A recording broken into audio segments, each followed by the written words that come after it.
They were one of the first bands to come to the public attention via the internet. They were one of the first indie label bands to debut at #1 with their first 6 albums in the UK.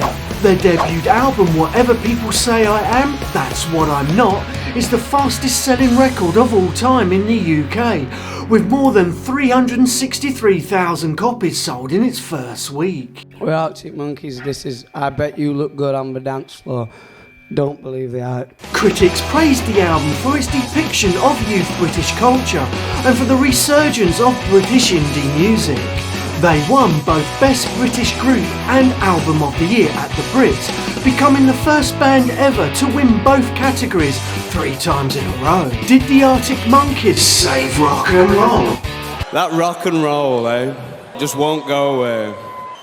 Might hibernate from time to time and sink back into the swamp, but it's always waiting there just around the corner, ready to make its way back through the sludge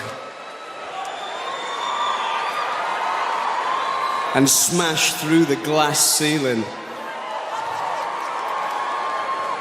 looking better than ever. It seems like it's fading away sometimes, but it will never die. Formed in Sheffield in 2002. They are singer Alex Turner, guitarist Jamie Cook, bass player Nick O'Malley and drummer Matt Helders. The band's name was Jamie Cook's idea. It's a play on words with Northern Monkey, a derogatory term for someone from the north of England. The Arctic Monkeys played their first ever gig at the Grapes in Sheffield on June 13th, 2003. They began recording a few demos at Two Fly Studios in Sheffield and gave the CDs away at gigs. The collection of tracks became known as Beneath the Boardwalk. The name originated so the first batch of demos could be classified. So the first sender named the first batch Under the Boardwalk because that's where he received them. Slowly, as more demos spread, they were all classified under this name.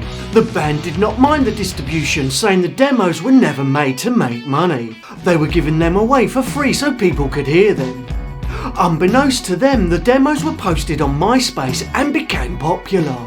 The band began growing in popularity across the north of England, receiving attention from BBC Radio and from the British press. Eventually, by 2005, the Arctic Monkeys were signed to Domino Records. With their first 2 singles, Bet You Look Good on the Dance Floor and When the Sun Goes Down, shot straight to #1 in the UK singles charts. With next to no marketing or advertising, it signalled a change in how bands achieved recognition almost exclusively via the internet.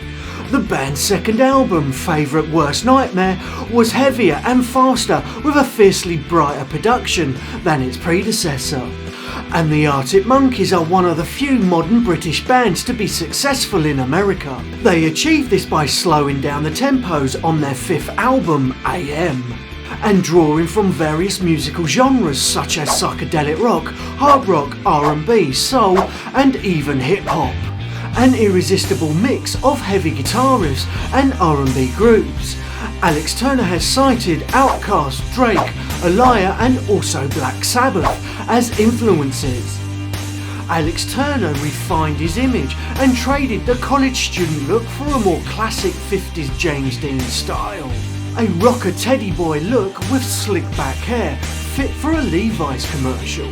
So did the Arctic Monkeys save rock and roll? Well, if you take a look back at the top 100 in 2014, you won't find a single rock song. But the Arctic Monkeys was the only ones left bringing in any rock and roll. The future looks bright for the Arctic Monkeys with their new album being released on the 27th of October, The Car. Every so often a band emerges that defines the times, not just for a generation of music fans, but for a whole era. The Arctic Monkeys are one such band. A key part of the Arctic Monkeys sound is Alex Turner's intricate and often rapid delivered vocals, sung with a Yorkshire accent. Alex Turner's storytelling lyrics remind me of this next band, and it was the Kinks, coming up in this next video.